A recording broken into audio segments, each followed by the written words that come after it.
A gente vai dar sequência às atividades. Eu sou a Kátia Radke e temos o prazer de contar com a participação de 3 pessoas extremamente engajadas. É um prazer contar com todos que estão aqui, que estão nos assistindo online. Então, nós vamos dar continuidade ao simpósio com a mesa Preocupação com o Futuro, em que nós contamos com a Maria Luísa Gastal, nossa colega psicanalista de Brasília, membro do Comitê de Clima da IPA e bióloga, que está nos assistindo online. Bom dia, Maria Luísa, obrigada. Contamos com o Francisco Milanês, doutor em Educação em Ciências pela URGS, especialista em análise de impactos ambientais pela Universidade do Amazonas. Tá.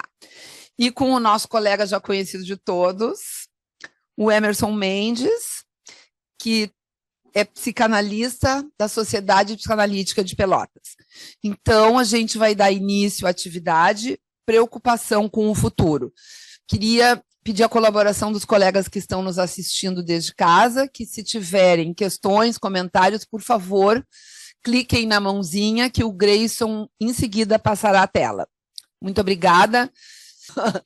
Então, vamos dar a palavra para Maria Luísa. Nós teremos até 12h30, a nossa atividade é de 1h30, né? Então, a gente começa com a Maria Luísa, depois eu acho que pode ser o Francisco, e o Emerson no final. Maria Luísa, por favor. Então tá, bom dia a todas e todos. Eu queria começar agradecendo muito o convite feito por essas sociedades da terra natal, né? Eu sou gaúcha, afinal, há muito tempo desgarrada, mas... E um convite para participar de um simpósio com gente tão querida, né? Porque são 2 ligações minhas, uma psicanálise e uma mais antiga com a biologia, está cheio de cara conhecida, inclusive o próprio Chico. Nós fomos colegas, como eu fui colega de barra do Paulo Braque também. Eu vim aqui, eu acho que principalmente, né, a partir dessa experiência que foi se constituindo, talvez por causa dessa minha herança dupla de bióloga e psicanalista no Comitê de Clima da IPA, né, eu vim aqui principalmente para escutar, porque eu acho que a experiência que as sociedades gaúchas tiveram com as enchentes de maio, elas têm muito a ensinar, né, sobre como enfrentar essas situações de catástrofe climática. E ontem, quando eu escutei o Paulo e a Lara, e a Patrícia, eu fiquei com vontade de fazer alguns comentários, até incomodei a Rosa, dizendo como é que eu faço, mas eu vou incorporar hoje a minha fala, e inclusive agora também, depois de ouvir a Rafaela, a Beth, o Aldo, mas eu vou tentar me comportar e me manter nos limites do aceitável, né? Mas eu fui muito provocada por todas as falas, né? Em primeiro lugar, essa experiência relatada pela Patrícia me deixou, ao mesmo tempo que muito impactada, muito esperançosa. Porque se é verdade que nossos colegas, né, muitos de nós estamos imersos na desmentida sobre a emergência climática, o trabalho que ela nos relatou mostrou que outros tantos não se eximem de fazer o que está a seu alcance, né? E me chamou a atenção o fato de que a maior parte dos nomes que a Patrícia trouxe lá era de mulheres. Parece que confirma a hipótese da Lara de que é com as primas bonobos e não com os primos chimpanzés que a gente deve buscar inspiração para pensar saídas para essa crise, né? E eu, como a Lara também, eu tinha pensado uma prosa exatamente sobre a relação humana com o resto da natureza. E eu digo com o resto da natureza e não com a natureza, porque nós também somos natureza, né? E eu queria articular isso com a dimensão traumática da catástrofe climática. E também quero fazer um esclarecimento que eu vou usar principalmente catástrofe climática, reconhecendo, né, as dificuldades de escolher um termo correto, como nos trouxe aí a Rafaela, mas eu vou trazer catástrofe um pouco inspirada em Bill, que descreve, né, a mudança catastrófica na análise, no processo de análise, como aquele momento brusco e violento, que ele subverte a ordem do processo, coloca em risco o futuro, mas também permite uma abertura para alguma coisa nova. Então, eu vou apostar nessas duas coisas. Enfim, apostar não. Reconhecer a dimensão destrutiva da catástrofe, mas também apostar no que ela pode abrir em termos de novidade, né, de a gente pensar outra coisa que não o mesmo de sempre. Olha, há pouco mais de um mês eu estive na Patagônia. Quando eu ouvi a descrição da Lara, né, sobre Mendoza, eu imediatamente me recordei, né, do que eu vivi. Eu sempre gostei muito de viajar, eu gosto de ver novas paisagens, novas culturas, mas eu hoje viajo muito menos, por várias razões, inclusive porque me perturba contribuir com a emissão de gases de efeito estufa em longas viagens aéreas. Mas eu fui à Patagônia, um sonho alimentado por muitos anos, né? Eu quero voltar lá, inclusive. Eu não consigo descrever o que eu senti. Eu fui impactada pela imensidão, pela beleza, pela alteridade radical do mundo não humano, e eu lá, pelo silêncio e pelo encontro com a minha pequenez. Tudo foi transformador. Bota Paris no chinelo, né? E tudo foi nutridor. Quer dizer, nós precisamos desse contato íntimo com o mundo não humano. É vital, é necessário, né? Agora, a psicanálise, em função de Freud, a Beth já trouxe isso também, né, como o Paim destaca essa dimensão, ela sempre destacou muito a subjetividade humana como alguma coisa especial. Nós somos organismos da cultura, temos uma subjetividade própria, o inconsciente é um inconsciente fundamentalmente humano, ainda que compartilhado com alguns animais, mas isso não é tão importante. Mas nós somos organismos que coexistem com outros seres, animados e inanimados, num mundo que nos gestou e nos constituiu historicamente. A gente não veio, pelo menos a gente acha que não veio de um Deus que nos criou, nós fomos gestados nesse mundo. O gênero Homo tem mais ou menos 2,5 milhões de anos e o Homo sapiens surgiu há 300 mil anos. Só depois de 100 ou 200 mil anos surge a cultura. Nossa evolução cultural é muito breve comparada com nossa história biológica. E em 1960, um psicanalista chamado Harold Searles, que eu acho que talvez poucos conheçam, publicou um livro. Ele trabalhava com pacientes esquizofrênicos. E publicou um livro sobre a influência do ambiente no desenvolvimento psíquico e na psicopatologia. Mas ele introduziu uma perspectiva que é frequentemente esquecida no pensamento psicanalítico. Acho que o Winnicott traz um pouco disso, mas o Searles traz de uma maneira mais radical. Ele, quando fala de ambiente, ele não se refere apenas às dimensões intersubjetivas ou sociais. Ele fala também do ambiente não humano, o vivo e o não vivo. Veja que é uma concepção de ambiente vasta, né? Inclui tudo. E a partir da experiência dele com pacientes esquizofrênicos, ele demonstra que o ser humano ele não pode ser compreendido fora desse ambiente. E aí a gente começa a pensar na psicanálise, né? Não dá para se limitar à sala de análise, no processo de análise. O ambiente é uma coisa muito maior. E que, apesar dessa relação íntima com o ambiente ao longo dessas centenas ou até milhões de anos, se a gente considerar o gênero Homo, ele diz que a humanidade se afastou do ambiente. Eu diria parte da humanidade se afastou do ambiente, o que teve consequências significativas para o nosso psiquismo. O Searles atribui esse divórcio a dois motivos, eu acho que existem muitos outros, inclusive a psicanálise tem seu papel nesse divórcio, né? Mas ele traz dois. Em primeiro lugar, o cristianismo, que ele diz, promove uma aproximação do ser humano a Deus pelo abandono dos nossos impulsos animais. Somos mais alma, somos mais anjos, e menos corpo, menos terra, menos mundo. E, em segundo lugar, ele atribui a ciência moderna, que nega o valor da subjetividade no conhecimento e também fomenta essa ideia de que o ser humano é alheio ao seu ambiente não humano. Nós estudamos o ambiente, nós interferimos sobre ele, nós usamos os seus recursos, né?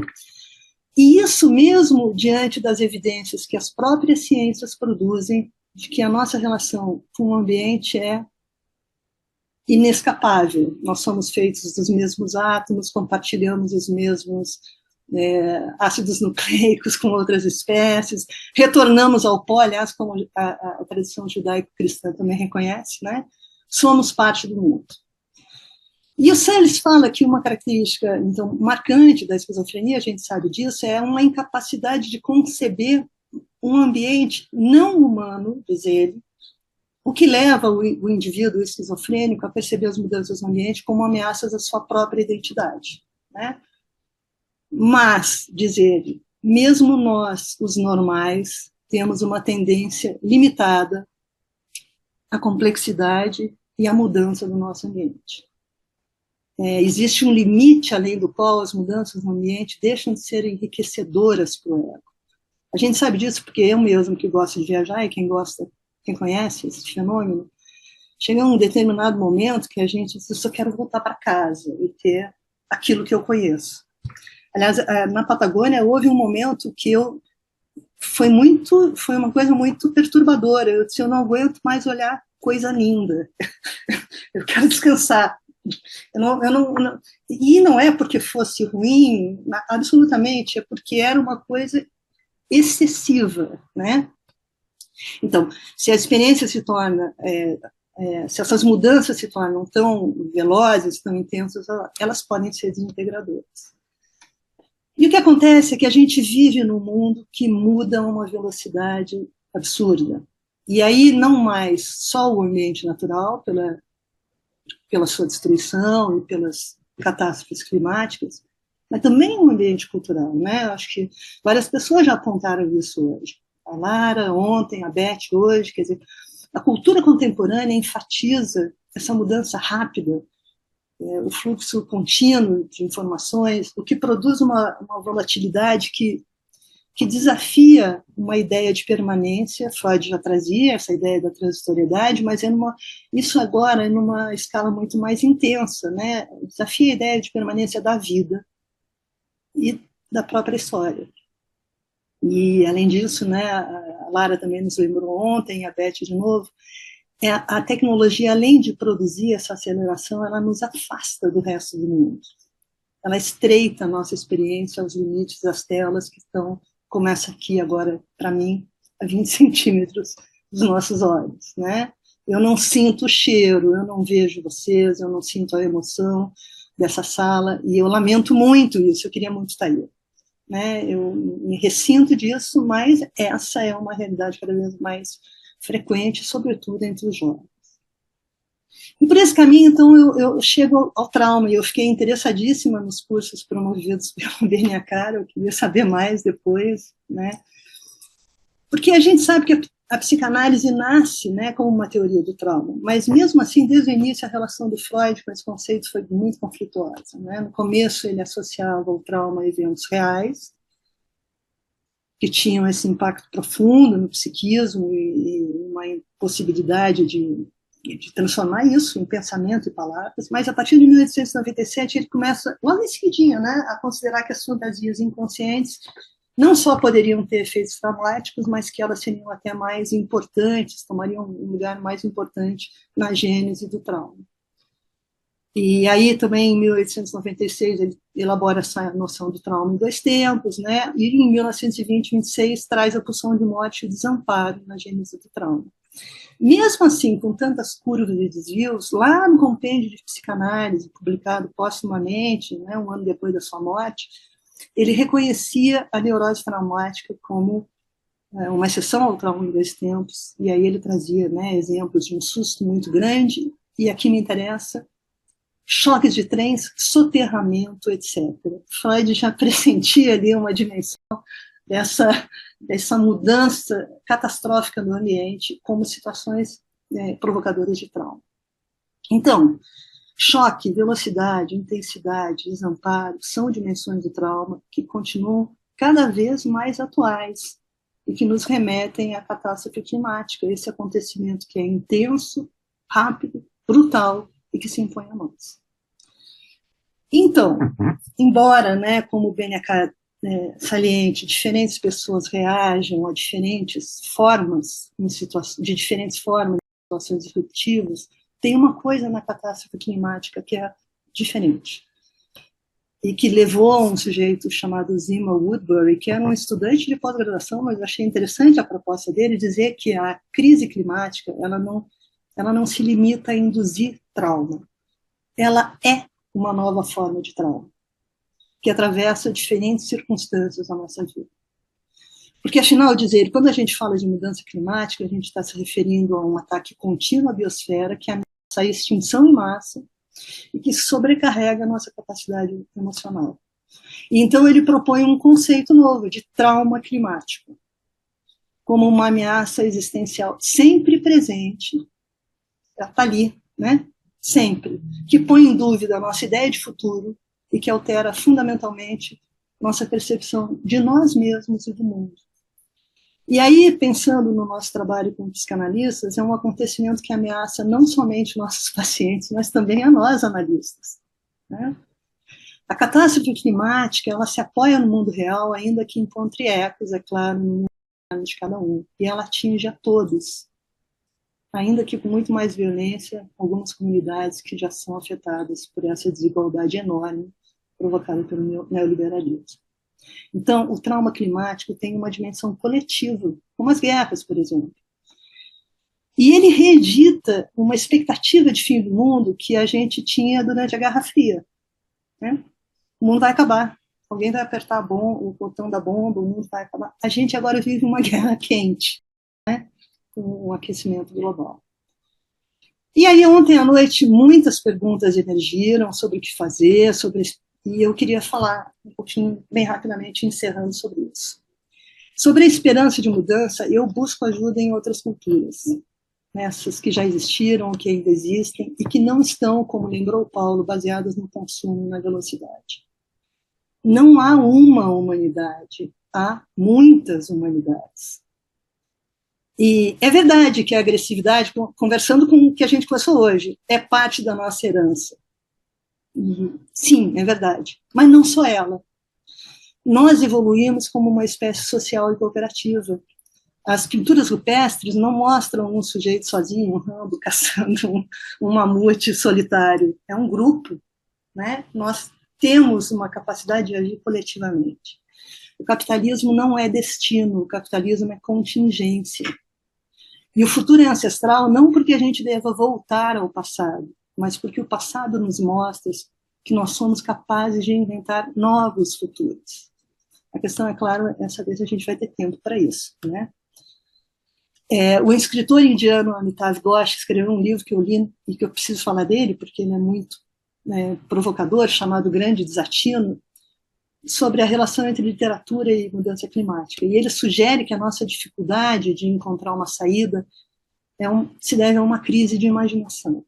Ele, assim como Sirdes, acha que isso se deve ao nosso afastamento do mundo não humano e dessa crença de que a ciência e a cultura poderiam manter o nosso mundo numa moldura organizada, né, previsível, organizada pelos nossos conceitos. Mas no tempo das catástrofes, a gente não pode mais confiar que as ciências e a tradição nos salvarão dessas ameaças futuras.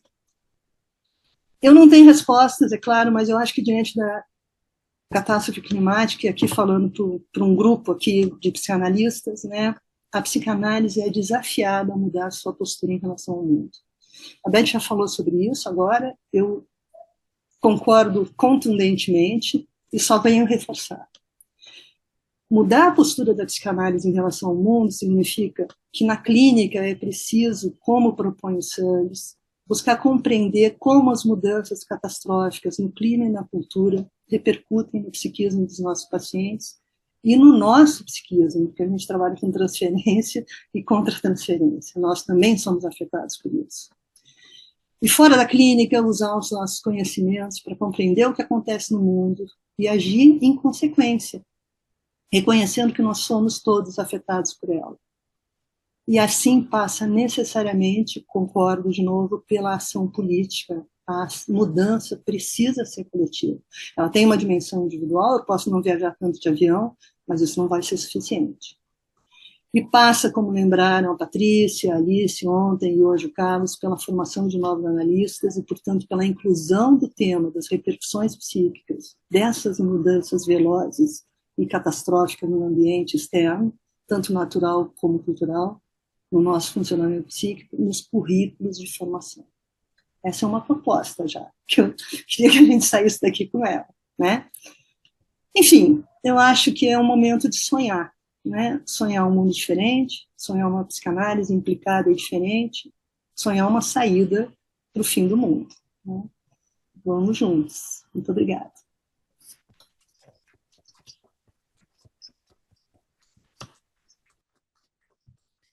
Obrigada, Malu.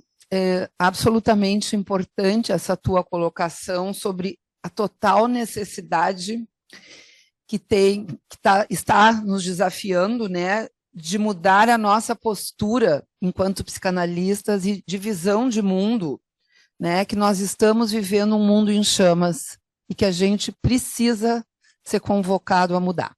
Muito obrigada. Acho que não.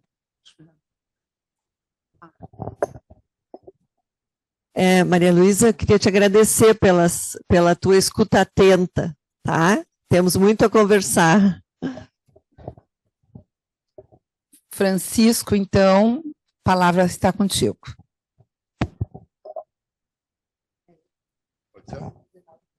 Alô.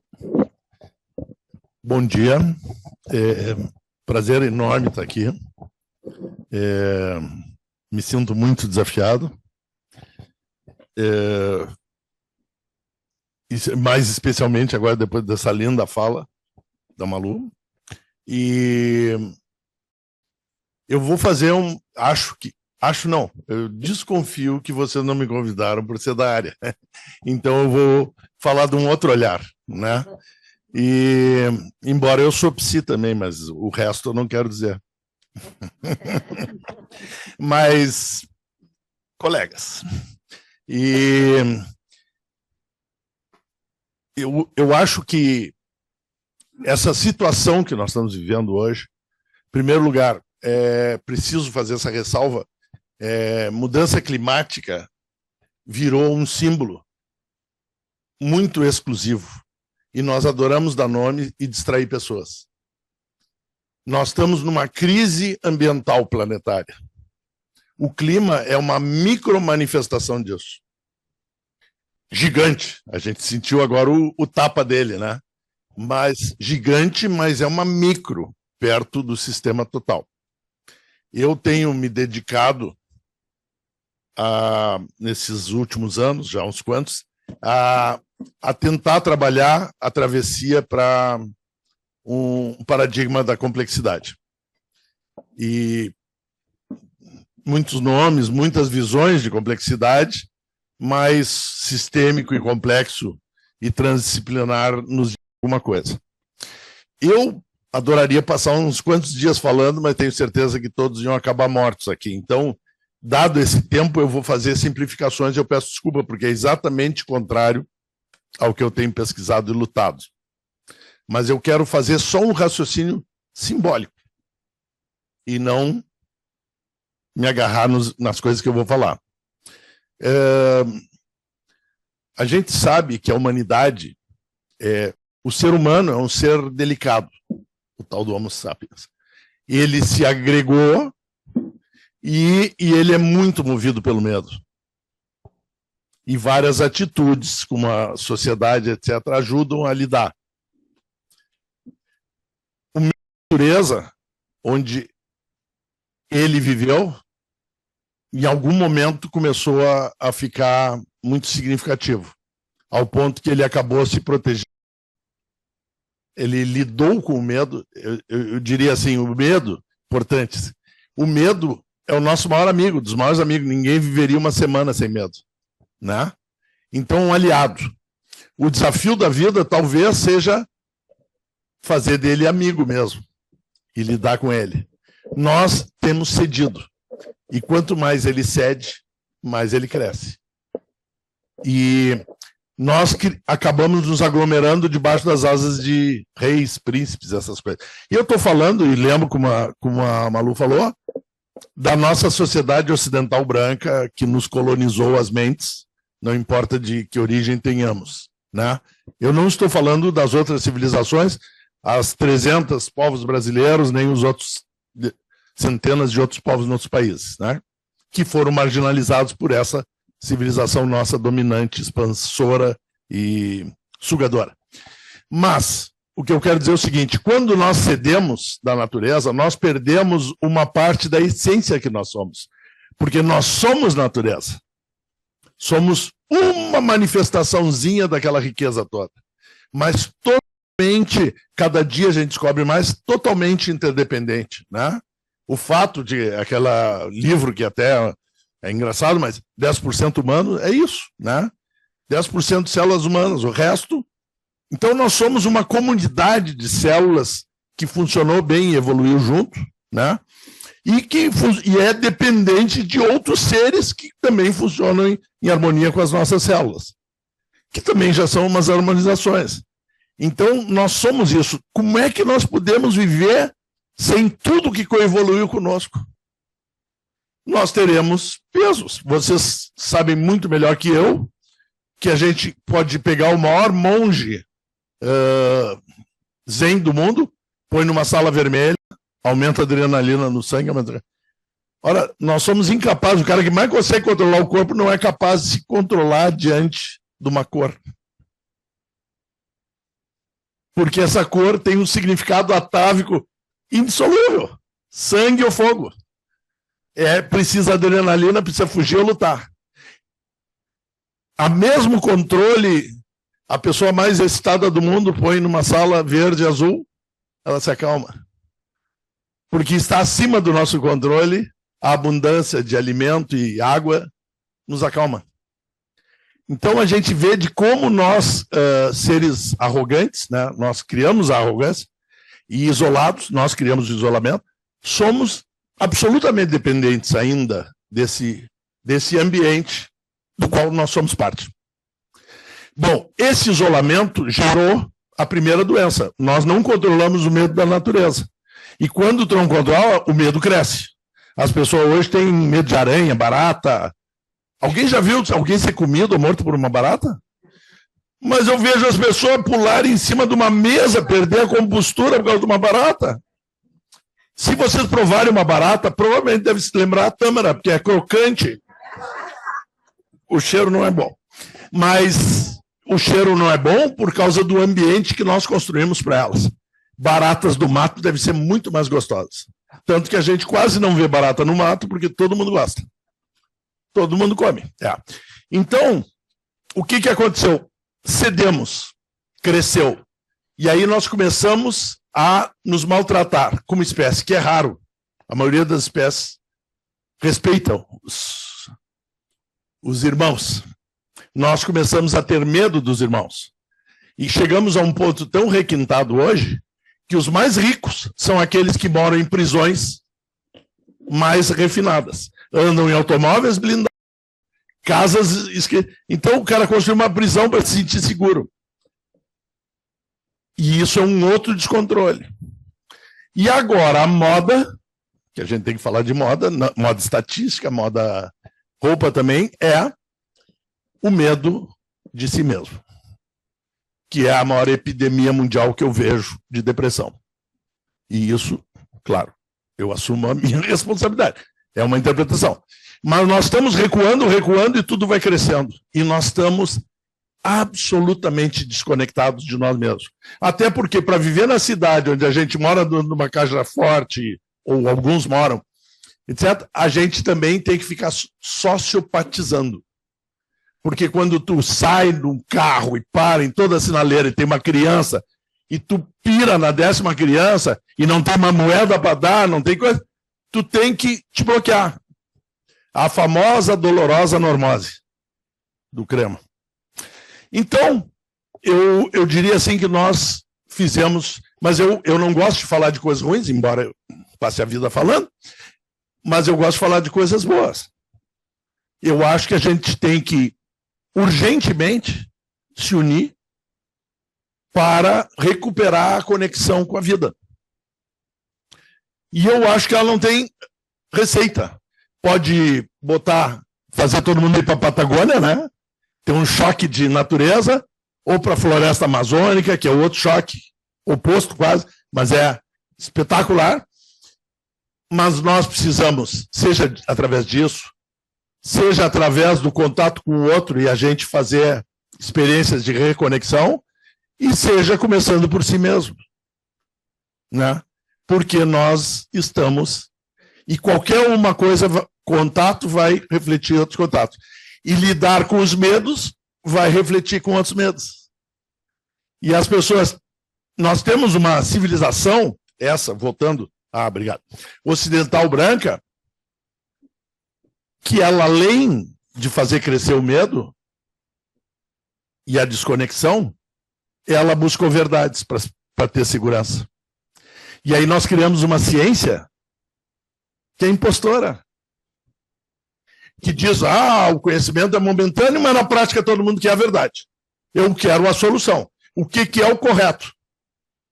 Se a gente experimentasse educar pessoas, e essa é a área que eu amo, que eu vivo, educar pessoas sabendo que não existe verdade, que o conhecimento, e a ecologia nos ensina, é um conhecimento para cada momento e cada lugar, as pessoas não iam ficar tão inseguras, porque o medo vai crescendo quando tu busca coisas que não existem.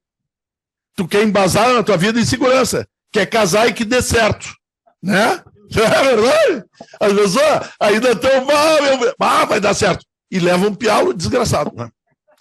Leva ali cada tombo, a gente só leva tombo, mas a gente é educado para ser desempoderado, para ter medo dos outros, e, obviamente, ser alienado e controlado, né?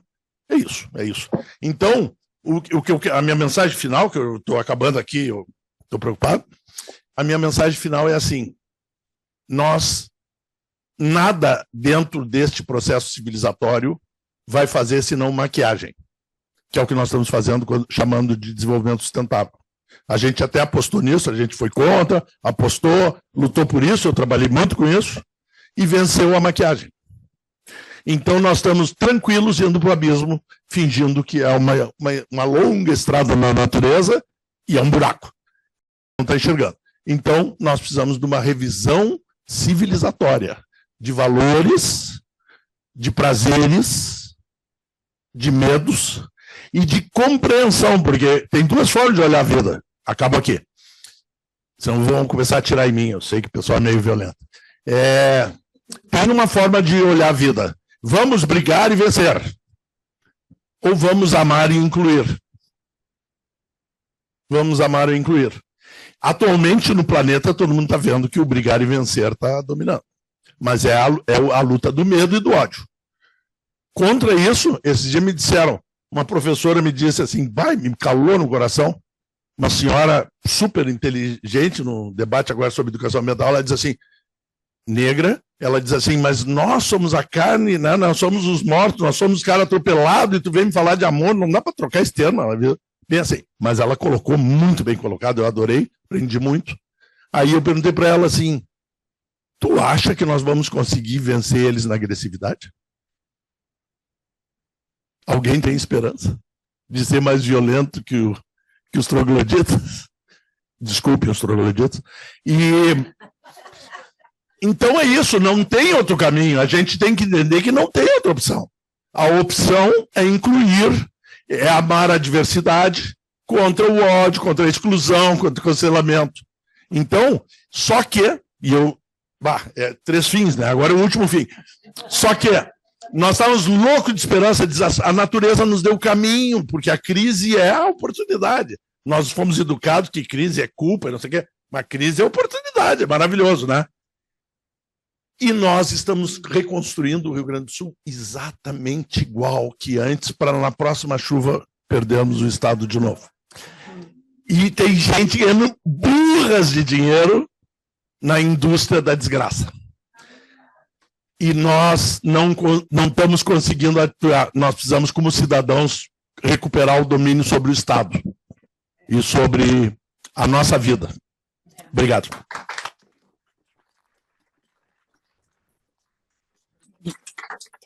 Francisco, eu achei muito interessante o que tu falaste sobre a questão da revisão civilizatória, né? E fiquei pensando que o medo, ele é um aspecto estruturante e que o problema, me parece que, acho que nós todos estamos sentindo, que o fato da destruição desenfreada ter um aspecto mortífero e que esse é o grande problema que nós temos que enfrentar. Obrigada. Então, Emerson, agora a palavra é tua.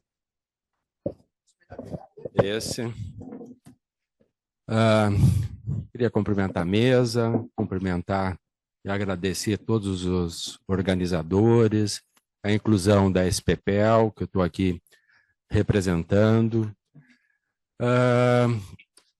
Quando começar... o ângulo. Quando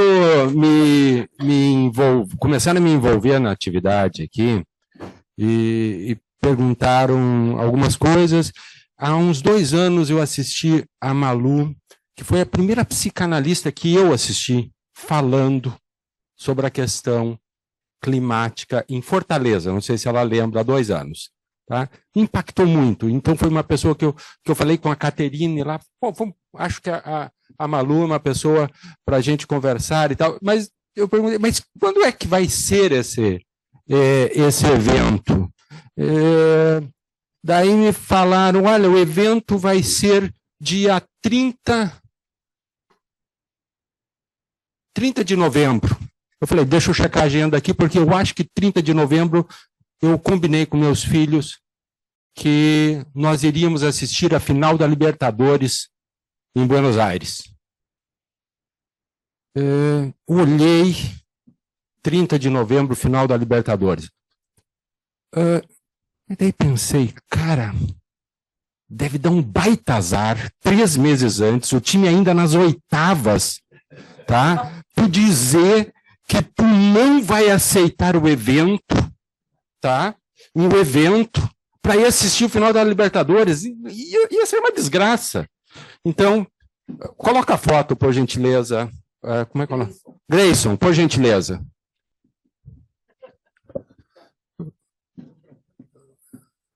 Calma. A foto. Olha só, já fui mais jovem, e o da esquerda ali, tá? É mais velho do que eu na foto. O que leva um paranaense como eu a ser torcedor do Botafogo e sofrer feito um desgraçado a vida inteira? Fui ver o time ser campeão depois dos... Já era residente para ver o Botafogo ser campeão pela primeira vez. Pior do que isso, o que leva 2 infelizes ali se abraçarem e seguirem no pai e estarem sofrendo hoje, um em São Paulo, outro em Pelotas? O que leva a isso? O que leva ter essa paixão? Tu acha que a tua neta vai escapar, que tu me mostrou ali uma fotinho, toda vestida de colorada? Tu acha que ela vai escapar desse destino? Ela não tem como escapar desse destino. O que leva a isso, e o meu neto ter o fardamento hoje, o que é? Relacionamento. É a relação. É o que eu investi neles. É eu ter comprado o fardamento. É eu ter levado ele nos estágios. É eu ter contado a história deles. É eu ter contado a história da relação com meu pai botafoguense. Quando nós estivermos assistindo o jogo hoje, meu pai estará presente. Espero que isso faça alguma conexão. Vou falar. Já contou o tempo? Tudo isso aí, Paty? Então, quando eu falei com a Rosa, a outra Rosa, eu falei, olha, eu não entendo de clima, mas eu acho que a gente tem uma especificidade, e aí a nossa conversa ontem, a nossa especificidade é de que forma nós podemos mobilizar afetivamente as pessoas a se ocuparem com essa questão. Eu vou contar vou contar algumas histórias até o tempo acabar. Histórias prosaicas do meu umbigo. E espero que vocês consigam fazer disso algo mais para pensar essa questão. As ameixeiras que eram nosso pai. Nos mudamos na semana que completei 7 anos. Leontina faria 5. Karime, 3. Nossa mãe apaixonou-se pelo lugar. De cima do morro, na periferia da periferia da periferia de Ponta Grossa, avistava-se boa parte da cidade. Engendrou-se uma negociação a perder de vista. No fundo do terreno, com a madeira da antiga casa, construiu-se uma meia-água, versão anos 70, dos sonhos da casa própria dos Becher Mendes. Nossa mãe, como uma colona, determinou-se a fazer do pedregulho um jardim-horta. Muitas vezes, antes de liberar-me para brincar, impunha-me que eu enchesse um saco com estrumes dos cavalos, que viviam nos terrenos baldios da redondeza. Segundo ela, não havia melhor adubo para suas roseiras. Acho que, por questões de princípio, suas mudas precisavam ser roubadas de galhos de outros jardins. Exagero. Primeiro ela pedia. Sim, se negassem, então ela fazia justiça com as próprias mãos. Certo dia, nosso pai chegou com 2 mudas de boa procedência. Eram enxertos. Como se a expressão fosse um sobrenome quatrocentão paulistano, de 2 ameixeiras. Uma vermelha e outra da tradicional amarela. Foram plantadas em linha, com 5 metros de distância entre elas. Perdidas em meio a dezenas de arbustos, roseiras, xaxins, orquídeas. As intervenções no jardim de ambos eram proporcionais ao número de palavras que cada um usava. Meu pai morreu 3 anos e meio depois que nos mudamos. Não sei precisar quanto tempo depois de plantar as ameixeiras. Ficaram lembranças, objetos, contudo, os 3 filhos precisavam de algo vivo, que crescesse com eles, ou como eles, que frutificasse, que os alimentasse afetivamente, algo no qual pudessem subir e pular de cima. Também que pudessem cuidar, regar e oferecer o melhor para o seu desenvolvimento. Sim, quando chegassem na adolescência, também gostariam de fazer as devidas podas. Óbvio, as ameixeiras tornaram-se a presença viva e em desenvolvimento do nosso pai. Portanto, eram ele e eram nós. Com elas, cada um dos filhos dialogava em sua sombra. Foi horrível quando, após uma forte tempestade, chegamos em casa e avistamos a ameixeira amarela dividida, parte em pé, parte caída. Era como se o raio novamente tivesse caído no mesmo lugar. Cuidadosa com a memória do pai, para os filhos, nossa mãe, com arames e borracha, juntou as 2 partes em um único tronco, que assim seguiu se desenvolvendo. Em compensação, foi a primavera maravilhosa quando a ameixeira vermelha floriu pela primeira vez. Se o imperador japonês tivesse visto como ela ficou, nos contrataria para coletar o adubo do Morro do Sabará para suas cerejeiras. Dia a dia, acompanhamos o desenvolvimento dos frutos. Queríamos e não queríamos que eles amadurecessem. Mesmo sem sabermos, precisávamos compreender e elaborar a diferença entre o canibalismo e a identificação, entre a concretude literal e a simbolização. Nunca mais comemos ameixas iguais, mas nosso pai seguiu frutificando dentro de nós. O jardim da nossa mãe segue poluidamente exuberante. De puxadinho em puxadinho, sua meia água transformou-se em uma água inteira. As ameixeiras não existem mais. Cumpriram sua missão ao nos acompanharem até a vida adulta. A vermelha está gravada em nossa memória, carregada com os frutos que nos alimentaram. O velho tronco morto da amarela dá vida para novas orquídeas. Nada mais literalmente simbólico para representar a vida que existe na morte e a morte que se carrega em vida. Agora precisamos mudar nossa mãe do seu jardim e seus puxadinhos. Eles se transformaram em um perigoso labirinto cheio de escadas e espinhos. Ela concordou em comer a ameixa. Tomara que suas samambaias, orquídeas, lírios, árvores da vida que lhe acompanharão possam ser suas ameixeiras que manterão vivo o seu passado. Isso eu escrevi uns 12 anos. Há uns outros 5 anos, eu faço um outro relato. Rafael, o menorzinho da foto ali, o terceiro, saiu de casa às 7. Primeiro Porto Alegre, depois nos últimos 3 Florianópolis. Após 2 semanas da primeira quarentena, não sabíamos que seriam várias, ele regressa para seguir seu home office por alguns dias em Pelotas, que se tornaram semanas até a definição que ele ficou 2 anos lá. Sua pequena mala se tornou insuficiente. A manutenção do apartamento desnecessário. Sintonizados com a fluidez e impermanência dos tempos atuais, rapidamente vendeu alguns eletrodomésticos, móveis, deixou algumas coisas na casa de amigos e trouxe o restante dos seus pertences. Na chegada, me aponta para um vaso com algumas espadas de São Jorge, mantidas só com água, e me pergunta, lembra? Já respondendo que só mudou o vaso, quebrado em uma faxina. Elas pertenciam ao apartamento que morávamos antes de sua migração. Complementa que elas o acompanharam por todo o período. É interessante a forma pela qual somos representados nas mais diversas relações. Pode ser fotografia, plantas, músicas, ou a paixão pelo clube, etc. Estranho, no sentido freudiano, que o objeto tenha sido uma planta, pois nunca ouvi demonstrar interesses por jardins e garimpando as mudas para montá-lo. Não. Demonstrar interesse. Ah, tu me apressa, eu me perco aí.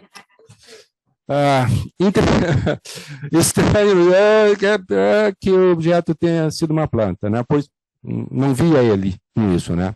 Hoje, utilizo parte dos meus finais de semana olhando para o projeto do meu jardim e garimpando as mudas para montá-lo feito um quebra-cabeça. Algo que se relaciona com a minha mãe. Ou seja, as escolhas permeiam gerações.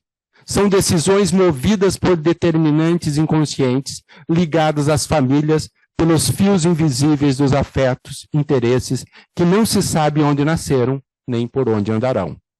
Também somos reino vegetal, mineral, entre tantas outras possibilidades. Mais 3 minutos. Por anos, mantive uma relação de ambiguidade com o jardim.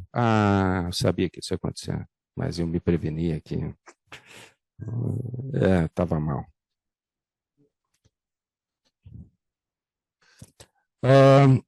Por anos, mantive uma relação de ambiguidade com o jardim. O jardim da minha mãe, né?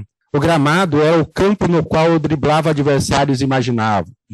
Tabelava com o muro, chapelava a azaleia e concluía após driblar o pé de hortênsia, que funcionava como uma goleira. Por outro lado, minha mãe sabia quantas rosas tinham em cada roseira. Não adiantava querer esconder. Ingenuamente, às vezes, eu colava com durex os galhos quebrados. Quando descoberto, punição dobrada. Com o tempo, comecei a me interessar mais pelos jardins e suas plantas. Confesso que ainda resisto às roseiras, mas adoro árvores e arbustos. Quem conhece minha mãe diz que minha mão boa advém dela. Hoje, envolvido com o paisagismo da minha casa, estou mais atento aos diversos jardins, arbustos e árvores que habitam o meu entorno. Pesquisando, fantasiando uma árvore para um lugar específico, lá pelas tantas comecei a atentar aos jacarandás da minha cidade. Passei a vê-los em lugares nos quais sempre passava antes. Olhava-os, mas não os enxergava. Tal qual as crises, né? Sobre o que nós estamos falando. Depois de algumas semanas, ao chegar na casa que moro há alguns anos, enquanto abro o portão do condomínio, olho para o lado e vejo um jacarandá lilás como os que eu avistava em outros recantos. Ele sempre esteve ali, mas meus olhos não estavam prontos para ele. Escrevo olhando para um jardim menos poluído do que o da minha mãe, belíssimo, com árvores de tamanho que não terei tempo de tê-las. Também alguns butiazeiros, nova descoberta, né?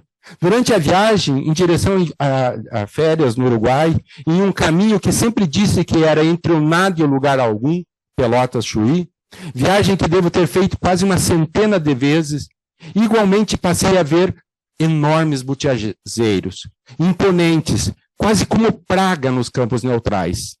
Vi beleza onde antes olhava monotonia. Para terminar, abre aspas. Ouvir não é o mesmo que escutar. Olhar é diferente de ver e enxergar. Entender não é o mesmo que compreender. Simpatia não é o mesmo que empatia. Ser bonzinho não deve ser confundido com ser bom. Falar não é o mesmo que dizer. Saber não é o mesmo que de fato ser. Essa citação é do Davizinho. Há décadas tive contato com ela. Frequentemente a utilizava em aulas, mas foi no contato pessoal com ele, numa reanálise, já no final da sua vida, que o conhecer se transformou em conhecer e em reconhecer o sentido. Desenhar o cheiro das árvores, como descreve Manuel de Barros, é um longo caminho. Para isso, desaprender 8 horas por dia ensina os princípios. Manuel de Barros também. Minha mãe estimulou-me a fertilizar, plantar. Davi a enxergar, escutar e não somente olhar, ouvir. Manuel, a magia de cheirar cores, enxergar vozes e ouvir cheiros. Todos jardineiros de alma. Hoje, quando o meu neto chega lá em casa, eu caminho na volta no muro e ele chama aquilo de o mato do vovô. Se tudo correr bem, meu neto, quando morrer,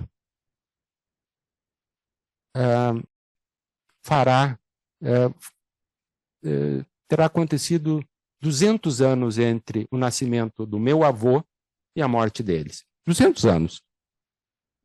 E assim como a paixão pelo Botafogo, a relação com as árvores estará nele, como há 200 anos estava no meu avô.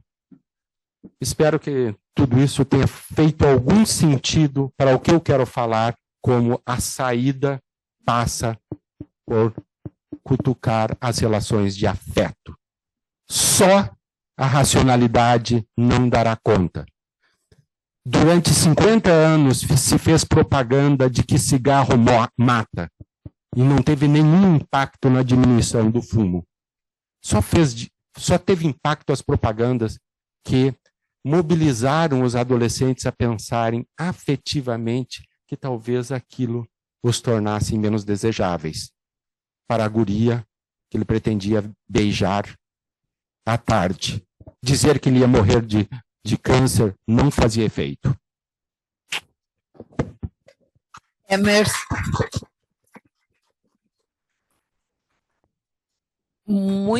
muito obrigada. Eu achei lindíssimo o legado metafórico que tu nos trouxeste através dos jardins e plantas. E fica para mim, né, a questão da representação, fica para mim a questão identificatória, né, do investimento libidinal que nos atravessa e que é potente para abrir caminhos para a mudança, e que talvez esse seja o grande link com o tema que nós estamos conversando, né, da catástrofe. Já nem sei mais, acho que não é bem essa palavra, mas enfim, assim direi, da catástrofe climática que temos vivido. Muito obrigada. Então, agora abrimos para a plateia e para as pessoas que estão em casa poder conversar conosco. Lucas. Olá, pediram para mim fazer a pergunta de novo, tá? E eu vou reformular novamente. O Vladimir Safatli, ele tem o livro que é O Circuito dos Afetos, que é uma filosofia necessária para a teoria política da transformação. E lá ele fala que tem dois afetos centrais na política, a esperança e o medo. E daí ele busca em Lacan, viver sem esperança é também viver sem medo. E pensando nisso, eu fiz uma proposta para escrever a minha dissertação de mestrado, que é para analisar o discurso de corpos políticos que foram afetados nas enchentes, que participaram de alguma forma, e não escutar deles, né, a esperança ou o medo, porque isso é mais comum da gente viver, e sim de analisar essa questão da angústia e o desamparo como a nossa maior força política. Era essa a minha questão, e que se vocês teriam algo para contribuir em relação a isso. Obrigada, Lucas. Queria perguntar para a mesa se a gente pode escutar mais uma questão. Cristina e a Anne Marlise, então, por favor. Bom, obrigada à mesa, também muito bonita, acho que aprofunda o que a gente viu, né, na primeira mesa da manhã e me fez pensar, eu acho que tem uma questão que atravessa a fala de todos vocês e que também me faz pensar muito, tenho pensado, a gente estava comentando no intervalo, que é a questão da nossa, de como é que a gente entende a relação com a natureza a partir da nossa cultura, que é diferente do entendimento que os povos originários têm, né? Que é uma relação diferente, é uma cosmovisão diferente que nos ajuda muito e que a gente não entende, a gente olha com preconceito e não entende o que eles dizem, e eu acho que vocês três trouxeram, de certa forma, é uma aproximação com essa outra cosmovisão que passa pelos afetos, que passa pelo reconhecimento da ancestralidade, da vinculação com a nossa natureza. Então, eu estou com pena porque eu vou ter que sair, não vou poder ficar até o fim, mas a minha questão é essa, assim, da gente poder pensar e trazer esse outro conhecimento que nos afasta desse olhar individualista, esse olhar fechado em uma visão de mundo. Em algum momento eu me lembrei, eu estava lendo um livro recente do Eduardo Viveiros de Castro, e ele coloca que nós já acabamos com várias civilizações, já acabamos com vários mundos. Se a gente pensa nos incas, nos maias, são mundos que acabaram com toda a sua cultura, e a gente está fazendo isso de novo, e acho que a gente se ligar com a ancestralidade, né, é o que nos permite um futuro. Obrigada. Obrigada, Cris. Anne Marlise e Alice, e aí fechamos só essa rodada e depois reabriremos. Eu também queria agradecer, né, as falas de todos vocês e lembrando, né, até a partir do que o Emerson traz, que sempre é bonito, né, Emerson, as coisas que tu escreves, né, mas eu acho que também é um bom exemplo, né, dessa relação, né, que vai se dar com a natureza através de uma vivência familiar, né, transgeracional, né, porque a planta está podendo ir de algo muito bonito, né, da identificação muito saudável, mas que nos dá uma dimensão da importância, né, desse trânsito familiar do intrapsíquico, né. Eu acho que o Francisco estava trazendo, e a Malu também, essas dimensões que vão na direção da complexidade, né? Então, eu me lembrei do Fanon, quando ele fala da dimensão, né, filogenética, ontogenética e sociogenia.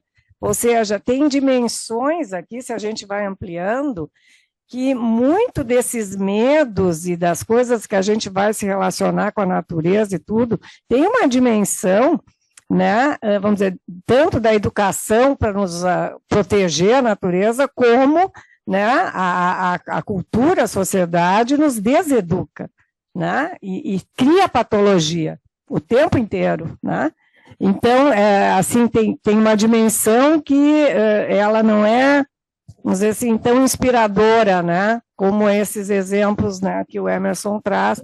Então, eu gostaria de ouvir nessa dimensão da sociogenia, da patologia que vem disso, né, e me lembrando um pouco, né, dessa sabedoria que vem, né, tanto dos povos originários quanto dos afrodescendentes, quando eles trazem, né, a questão da cultura dos terreiros, né, tem uma coisa muito importante que eu acho que vai se alinhar com a complexidade, que é a ideia não da linha reta, da encruzilhada. Tanto é que muitos dos trabalhos, né, são feitos até para os times ganharem nas esquinas, né, quando tem uma encruzilhada ali que vai ser feito o trabalho. Então, da importância, que é como se a cultura essa do homem branco colonizado, né, toda essa, é uma linha reta. E é uma linha reta que tem nos levado muito mais para precipícios do que para outra coisa, né? Então, essa criação de encruzilhadas, de outros caminhos, né, que isso tem a ver, ao meu ver, com essa complexidade que tem que ser contemplada e que, ao mesmo tempo, dá esperança. Porque, na medida em que a gente vai indo em mais encruzilhadas, nós temos novos caminhos que podem ser abertos. E isso é uma filosofia dos terreiros aqui, né? Então, eu queria só trazer essas dimensões. Eu também queria agradecer, eu acho que o enfoque, né, do simpósio era trazer pessoal de outras áreas, né, para a gente poder fazer outros contatos.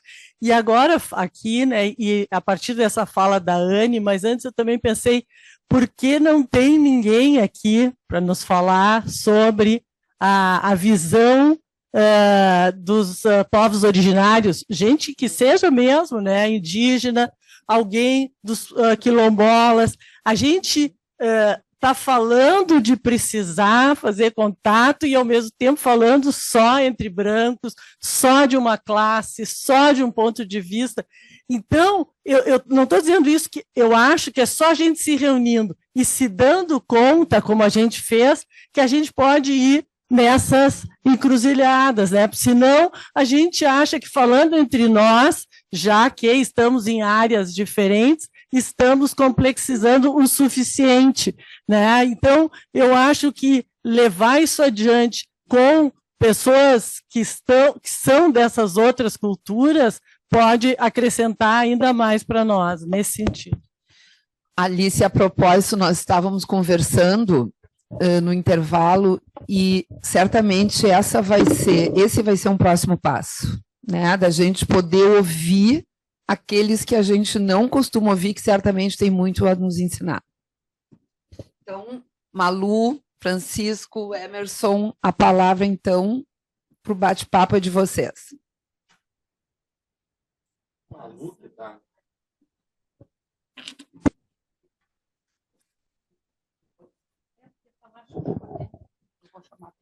Fala, Malu.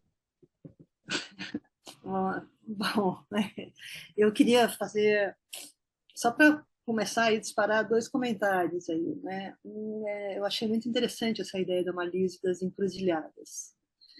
Eu tenho uma amiga, comadre, bióloga como eu, e que trabalha muito trabalhou no Instituto Socioambiental, trabalha muito, inclusive, com culturas originárias, e ela está bastante também preocupada, como todos nós, e ela brinca, ela diz que ela é uma ex-humana, porque ela não quer mais ser humana. Está muito ruim esse negócio de ser humano, então ela é uma ex-humana. E a gente conversa muito sobre o que fazer, né, quais são as alternativas, e ela tem uma expressão que eu acho interessante, Ana Marlise, que não tem saída, a gente vai ter que procurar as brechas. Mas eu achei essa ideia da encruzilhada mais interessante, né? Porque eu concordo, e concordamos, a Nurit também, essa minha comadre, em que não é um caminho linear esse pelo qual a gente descreve essa humanidade.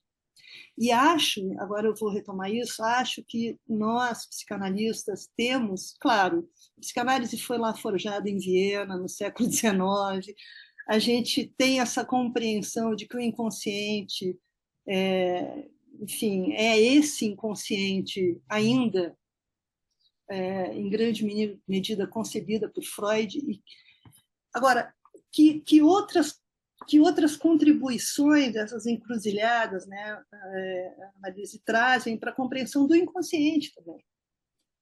Quando a gente fala de pulsão de morte, e eu também acredito em pulsão de morte, eu quero dizer isso, mas existe esse determinismo? Será que o destino da humanidade é esse mesmo? Ou nós temos outras encruzilhadas para escolher, né, para esse caminho que a gente toma? E é por isso que eu digo que eu acho que essa ideia do futuro ancestral, inclusive do Krenak, não é uma retomada de alguma coisa que já foi. É a gente, a partir da encruzilhada, se permitir pensar outras coisas. E isso, para a psicanálise, é problemático, porque tem uma certa moldura teórica na psicanálise que, às vezes, a gente fica com medo de abandonar, ou com medo nem de abandonar, de problematizar, né? E acho que agora, nesse momento de encruzilhada, porque vivemos como espécie e como planeta um momento de encruzilhada, a gente vai ter que também agarrar, como dizia meu analista, o touro pelo chifre, né? E pensar nisso, né? O touro está passando aí, ele pode nos atropelar ou a gente pode montar nele e ver até onde ele nos leva, se ele pode nos levar para lugares mais interessantes, né? Então, é muito legal essa ideia da Alice de trazer, quer dizer, não numa postura colonial, deixa eu ver o que esses primitivos têm a nos dizer, não é isso, é outra coisa. O que eles sabem que eu não sei? E o que a gente pode saber juntos a partir desse momento que a gente compartilha. Obrigada, Malu. Francisco e Emerson, eu só vou pedir para vocês, nós temos mais colegas inscritos, que a gente seja breve, porque o tempo é um dado de realidade importante. Em primeiro lugar, eu vou dizer que ele falou que não entende de clima e criou um baita clima aqui, então não tem nada mais forte do que a prática, né? Então, em segundo lugar, eu vejo essa colocação dos valores que está relacionado à nossa civilização, vamos assim dizer, com dupla preocupação. Primeiro, todas as civilizações brasileiras, por exemplo, e etc., estão ao mesmo tempo que a nossa aqui. Tem a mesma riqueza, refinamento, etc. Diferença que eles fizeram outras opções. Eu também acho, e na minha juventude tendi mais a de alguma forma, endeusá-los, né? E o meu conhecimento, à medida que foi aprofundando nessas áreas, eu vejo que são outras opções. O que eu vejo é o seguinte: nós temos uma civilização que não só destrói as outras civilizações, como faz parte da forma dela de se pôr no mundo.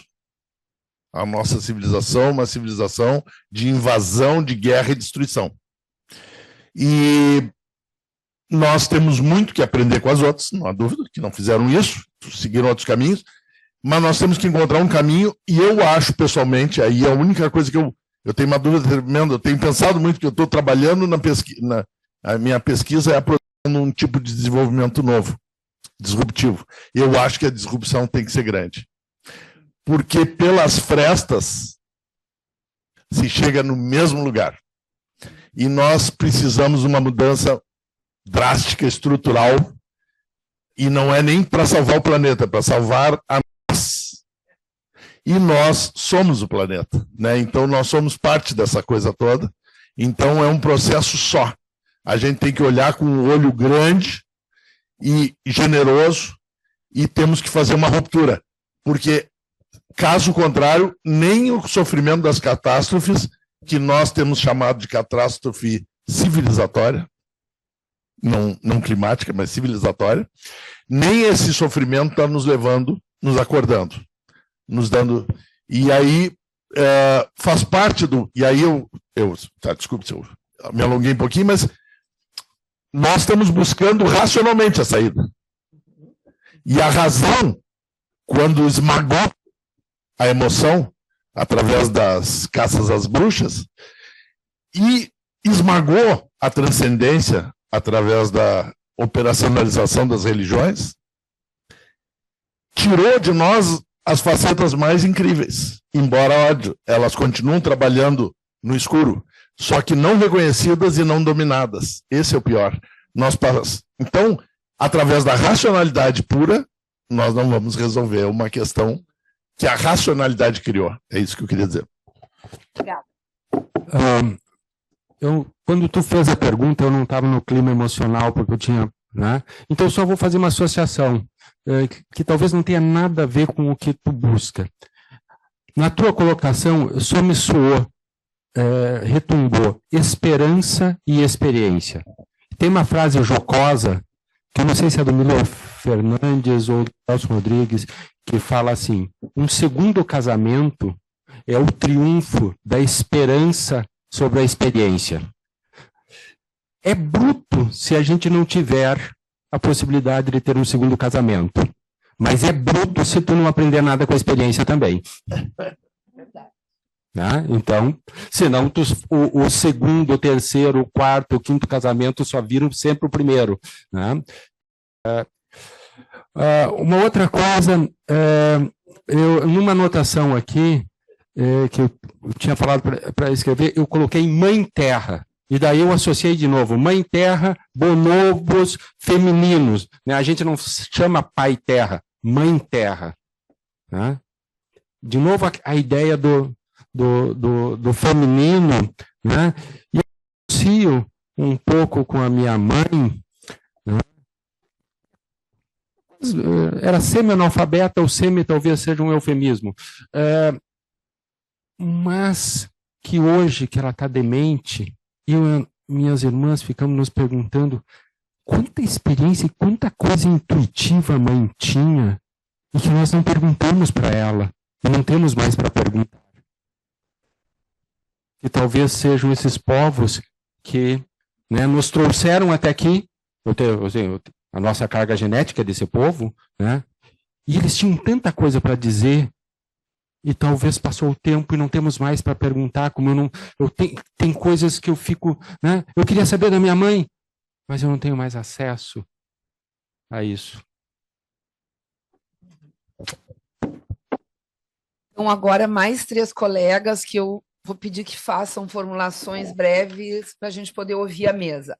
É a Rosa Skeff, a Denise e a Beth. E aí nós encerramos, porque estamos no nosso horário.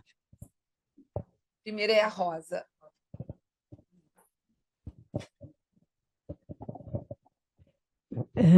Bom, o que eu queria, sem muitas delongas, é primeiramente dizer que, como coordenadora desse simpósio, juntamente com a Luciana, nós crescemos, aprendemos muito nesses 2 dias, e eu acho que as mesas foram de excelente qualidade, com seus temas apresentados, e foram excelentes os convidados. Na verdade, eu me apaixonei por todos. E eu acho que ficou muitos registros desses 2 encontros, de ontem e de hoje, que nós temos que levar muito em consideração. Primeiro, algumas palavras-chave desses 2. Narcisismo, de vida e de morte. Letramento, aprender mais com esse tema. E não só nós adultos, mas realmente registrar isso para os nossos filhos, nossos netos. Acho que a parceria das sociedades psicanalíticas é fundamental. nós todos vamos caminhar para o mesmo lugar, e de repetirmos encontros como estes, com a sugestão muito valiosa de trazer esse povo que justamente não está aqui, mas que a gente aprendeu hoje que é preciso estar. Então, um agradecimento às ideias, aos temas e às pessoas que participaram. Obrigada, Rosa. Rosa, por favor, para a Denise. Começa pela Beth. Bom, a Denise e eu vamos fazer jogral. Bom, eu queria cumprimentar vocês, muitas ideias vão surgindo à medida que cada um fala. A Malu eu já conhecia de outras mesas, enfim, e vocês que eu estou ouvindo sobre o tema agora. Mas a Denise me passou a palavra antes dela, porque ela estava, eu suponho, querendo trazer a questão do território para o psicanalista, que, digamos assim, o nosso umbigo é o nosso consultório. E nós precisamos romper, eu acho, esse umbigo e ir e trazer para os nossos encontros, como a Alice falou, um indígena, pessoas negras, pessoas de outros territórios que não compartilham com nós para realmente poder colaborar. E eu fiquei pensando, o Emerson tem uma capacidade literária e cria um clima muito interessante e assim, eu gostaria de ler mais quando ele escreve. Mas eu fiquei pensando também numa moça que a Alice e eu trabalhamos na periferia e que a casa dela, qualquer chuvinha, alaga, que ela só pode sair de bota de borracha. Como é que ela vai transmitir esses laços de pertencimento e de afeto, tendo que viver com a filha para levar no colégio, se embarrando toda? E como é que isso vai repercutir nas nossas mudanças? Como é que se constitui para ela as questões ambientais, que são absolutamente estranhas, porque ela não tem apropriamento suficiente de poder para poder, de alguma maneira, se implicar nisso. Essas 80 pessoas que dominam, na verdade, o mundo e que poluem gravemente, estão numa distância dela, e ela é uma areinha que está ali e que tem um areial. Né? Como é que a gente pode implicar essas pessoas? Né? Eu acho que era isso que eu queria colocar.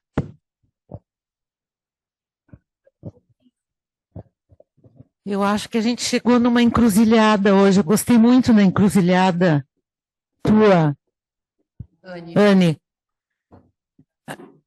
Alguma coisa tem que mudar e a Alice sugeriu que na próxima vez, que deverá ser breve, a gente trazer quilombolas e indígenas, que é um plano desde o outro simpósio, né, Vera Hartmann. Mas eu queria falar do medo. E da palavra letramento, que ela não está me agradando muito, porque ela passa por algo do cognitivo. E desde ontem nós estamos tendo contato com experiências que trazem afeto. Eu até me lembrei de um tango que eu canto. Não. Eu não vou cantar. Mas eu vou depois dizer a letra que fala sobre meu pai, minha mãe no jardim, o meu pai que colhia o mel, a minha mãe que plantava jasmins. Eu sempre me emociono com essa música, que é uma música de meio ambiente, família e laços. Agora, eu me lembrei que uma babá minha foi a minha pitangueira, ela vive ainda, ela tem muitos anos de vida, e eu me deitava no colo dela e comia as pitangas, e as mais lindas pitangas eu dava para a mãe e para o meu pai. E ela até hoje vive e produz a pitangueira, pitangas enormes. Mas eu queria só rapidamente comentar do medo e do território. A gente faz um trabalho com educadores da rede municipal em áreas vulnerabilizadas, e nós, sabe, os psicanalistas, recebemos os educadores aqui nessa sociedade, para quem nós dávamos aulas, seminários sobre as crianças, o desenvolvimento das crianças. Nós ensinávamos para elas. Ainda bem que isso caiu por terra, porque elas rapidamente disseram que as crianças delas, as reais, eram completamente diferentes das nossas crianças de consultório. Mas com a pandemia tivemos que ir e entrar na casa da turma e ir para o território. E a primeira vez que nós fomos, Flávia, tu te lembras? Nós fomos com muito medo em 3. A gente não sabia bem de que a gente tinha medo, de subir o morro. Eu estava com muito medo. E a nossa surpresa foi que, à medida que subíamos o morro, aquelas pessoas nos indicavam o caminho, nos acolhiam, nos ofereciam espaço para estacionamento, havia cães esperando a gente na entrada da escola, o guarda, a maioria das pessoas negras, nos cumprimentavam, e nós ficamos pensando no medo. Então a gente tem que ir para o território e se misturar com as religiões, epistemologias que a gente desconhece. Bom, não sei se vocês querem falar, querem trocar mais alguma ideia, embora estejamos chegando bastante perto do final, que eu quero daí também poder fazer um agradecimento, mas enfim, a palavra ainda é de vocês.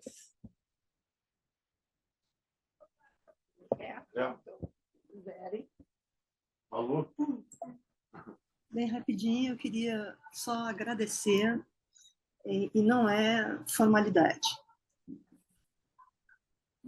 Eu acho que a gente fez uma coisa diferente hoje. E essa ideia de que a gente tem que ir para o território, ela é fundamental, né? Eu acho que a gente vai ter que aprender botando o pé na lama, ouvindo outras coisas, e aí, quem sabe, a gente se reunir aqui para compartilhar o espanto. Obrigada. Obrigada. Bom.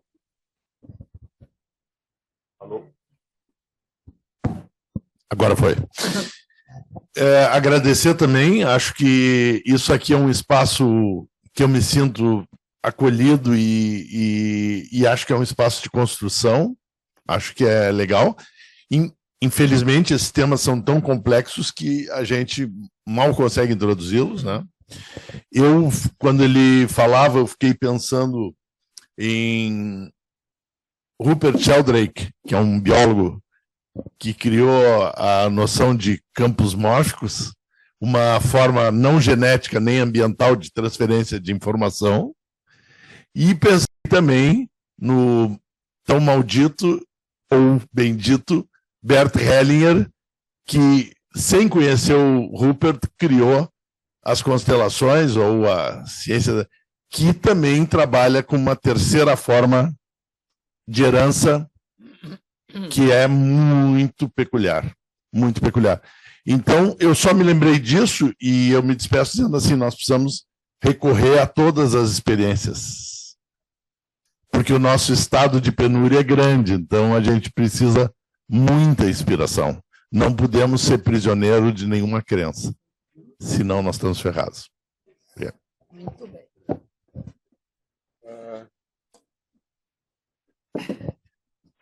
Não sei se foi bom para vocês, foi bom para mim. Mas foi muito legal. Não perder de vista, eu não sei como é que nas duas sociedades aqui se passa isso. Ontem a Sandra falou no 5º eixo, né? Na minha, que eu represento, talvez parte dela, existe resistência em relação a isso. Existe também resistências em relação às questões da centralidade, da periferia do umbigo, de ir para a periferia do umbigo. Essa é uma coisa que eu acho que é interessante, que é o seguinte: um jeito de engessar os movimentos é uma busca de unanimidade, de consenso. Eu ia dizer foda-se, não sei se pode dizer isso aqui. Pode, está permitido. Foda-se os consensos, as unanimidades. Quem quer trabalhar só no consultório, que trabalhe bem, vai ser legal, vai ser bom, vai dar um monte de gente. Quem quer sair, que saia. Um só não pode segurar o pé do outro. Então, eu acho que esses são os movimentos. E para terminar, eu diria o seguinte: e se o Botafogo não for campeão hoje? Assim, ó,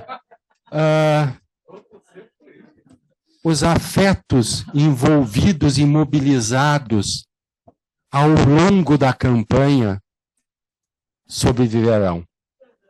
São mais importantes do que o desfecho. O desfecho, a gente não tem controle. Tu participa do processo.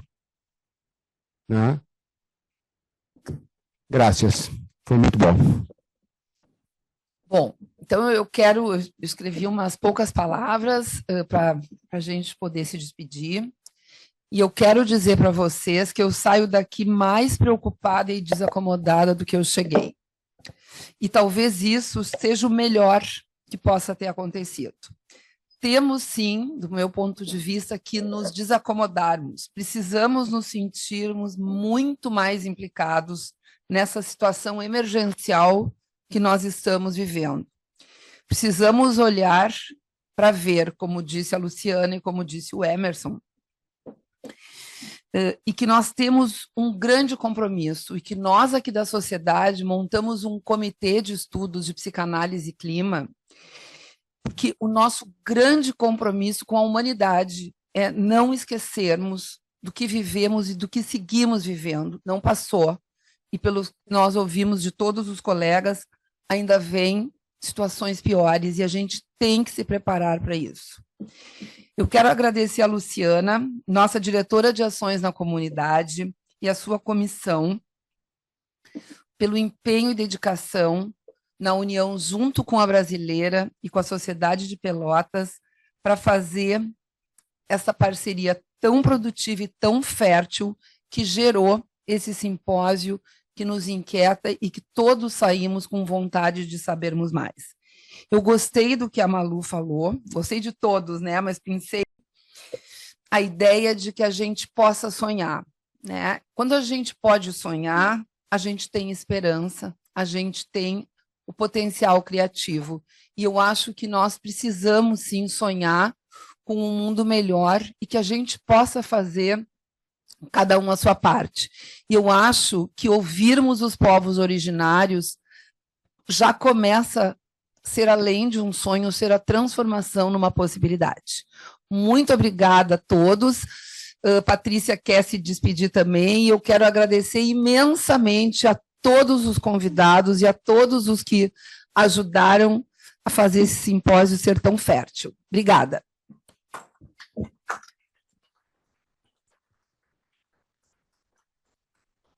Bom, eu queria agradecer em nome da Sociedade Brasileira de Psicanálise de Porto Alegre a esse trabalho conjunto com a SPPA e com a SPPEL. Eu queria agradecer a Rosa Skeff, nossa diretora de comunidade, e toda a Luciane, a Kátia, toda a equipe que trabalhou na elaboração desse simpósio, que foi excelente e nos inquietou e vai gerar também em nossa sociedade um grupo de trabalho. Nós vamos fazer um grupo de estudos sobre essa questão climática, para que a gente possa ter uma sensibilização, né, e um comprometimento. Eu já tinha falado no 5º eixo também, ontem, mas nós temos toda essa intenção de que a formação seja mais sensibilizada com essas questões. Só 2 palavras que eu gostaria de deixar assim dessa última manhã, da mesa da manhã, que é um novo pacto civilizatório, né, é necessário, de valores, de prazeres, de medos e de compreensões. né? E que as identificações se fazem pelas relações afetivas. Muito obrigada. Alice pediu a palavra. Bem aqui. Fazer um agradecimento especial para uma bióloga muito jovem, que é a Júlia, filha da Magali Weinstein, que orientou esse simpósio. Nós nos juntamos para fazer o simpósio e estávamos completamente perdidas, e ela veio a nós, a gente convidou, deu aula, nos orientou. Então, essa questão da inversão das gerações pode ser muito favorável e não sobrecarregar os jovens se a gente pudesse colocar no nosso lugar de que não somos nós que temos o conhecimento sobre isso, pelo menos na nossa área. Então, um agradecimento especial à Júlia, que foi muito, muito didática, porque ela é professora já, e muito acolhedora com a nossa ignorância. Só isso. Bom, eu quero só uma coisinha. Um minuto só. A Júlia, eu acabei de mandar um livro para ela. Porque ela nos ajudou horrores, só para você saber. Então, eu quero terminar retornando um pouco ao início, né, dizendo que eu acho que esse simpósio dedicou muito amor, muita gratidão à nossa querida Joyce, que não está aqui fisicamente, mas está entre nós com toda certeza. Muito obrigada. Desculpa. Eu falei ontem, mas eu preciso falar hoje, de novo, que é a Séries. A Séries foi uma pessoa histórica em Pelotas. Fui aluno, colega, supervisionando, supervisor, colega de todas as relações. Uma relação de amor na minha vida, de alguém que me sustenta num certo sentido emocionalmente, até hoje, né? Uma pessoa muito importante para Pelotas, que também perdemos esse ano, e eu também queria dedicar, em parte, todo esse movimento nosso ao nome a pessoa da Séries Tavares, né, uma psicanalista de Pelotas.